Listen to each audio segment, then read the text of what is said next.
Good afternoon, everyone. I'm Tom Brokaw, or as Tim called me in our half-dozen telephone calls every day, "Hey, Tommy B, what's happening?"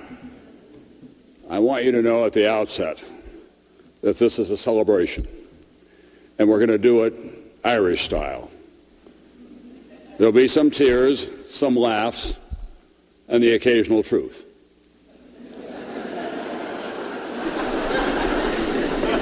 And as Tim would look out on this gathering, he would say, "It's wild, it's wild." My family, my closest friends from near and far, the powerful, the ordinary, and the largest contingent of all in this room, those who think that they should be his successor on Meet the Press.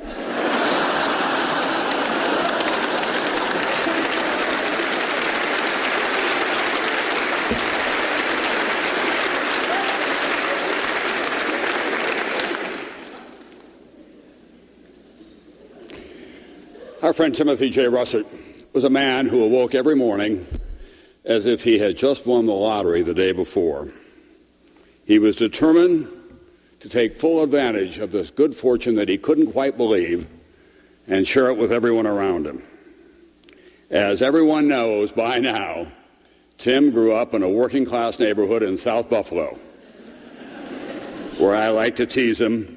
Everyone sent their children to St. Albans and had a summer home in Nantucket.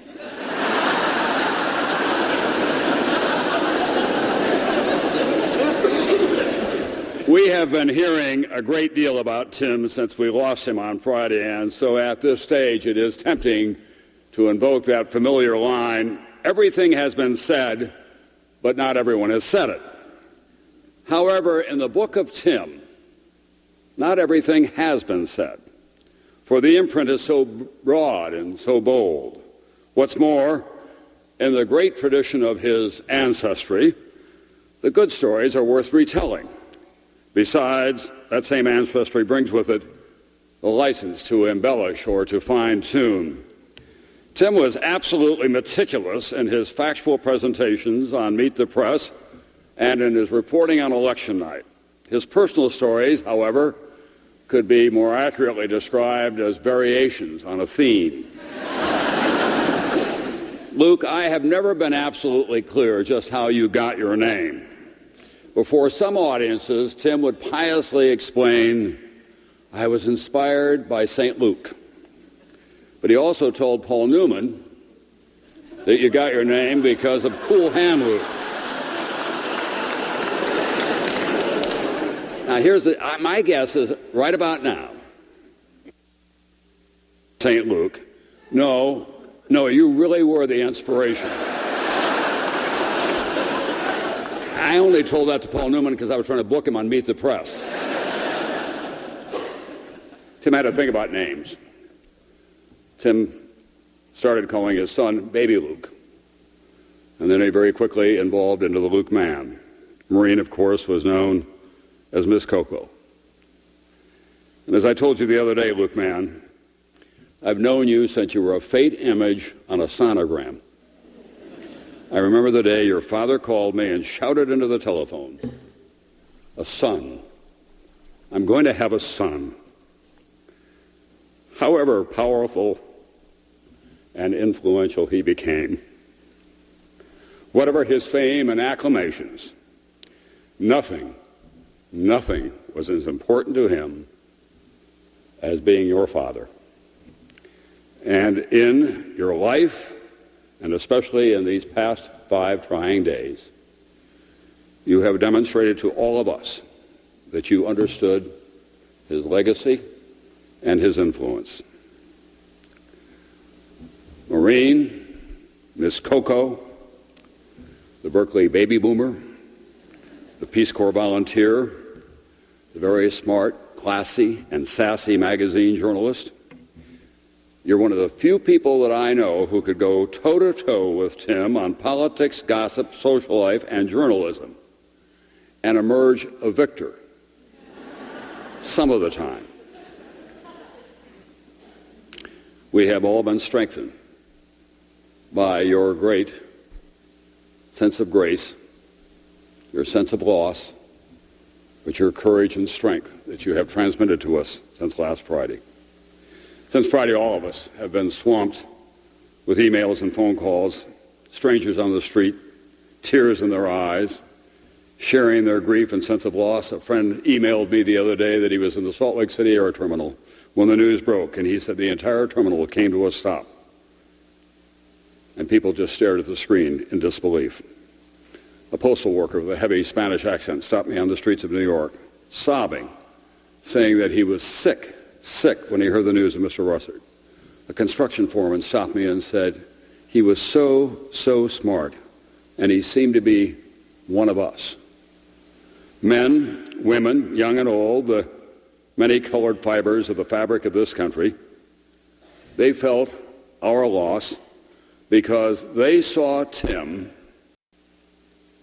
as their beefy Irish cop on a corner in a neighborhood called America.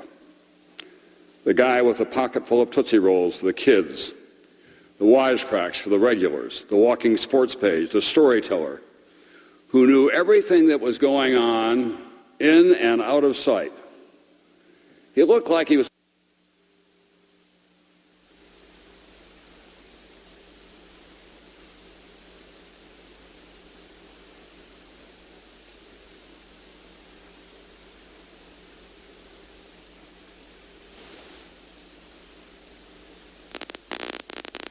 from a distinguished university, cheering on the Bills, the Yankees, or the Nats, going up to a sports bar, hanging out with Yogi or Bruce Springsteen. He was the same Tim. He was an unmade bed of a man with an armful of newspapers and a cell phone to his ear. He had a very certain sense of right and wrong. He had a keen eye for power, how to get it, how to use it, and who abuses it.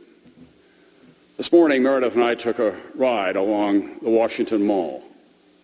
We rode past the Vietnam Memorial and the World War II Memorial. We saluted Mr. Lincoln, Mr. Jefferson, and Mr. Roosevelt. We pedaled back past the Washington Monument. And I thought to myself how Tim loved all of this because he came here to the nerve center of this precious republic to make a contribution in his own way. His role was to be the citizen journalist, to speak for those with no voice and no lobbyists on K Street, to hold public officials accountable, to fulfill the role that I have always thought is the highest calling of a citizen in this country, to be a patriot, which means that you can always improve your country. He didn't take any of this for granted.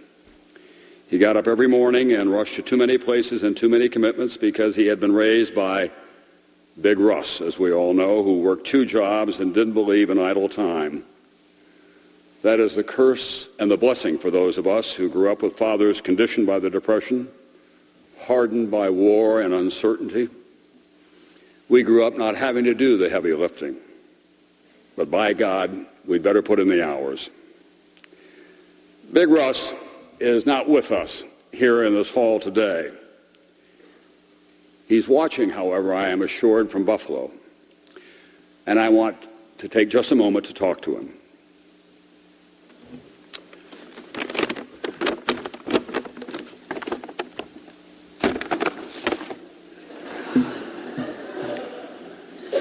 Big Russ, you may remember about a dozen years ago you sent me this.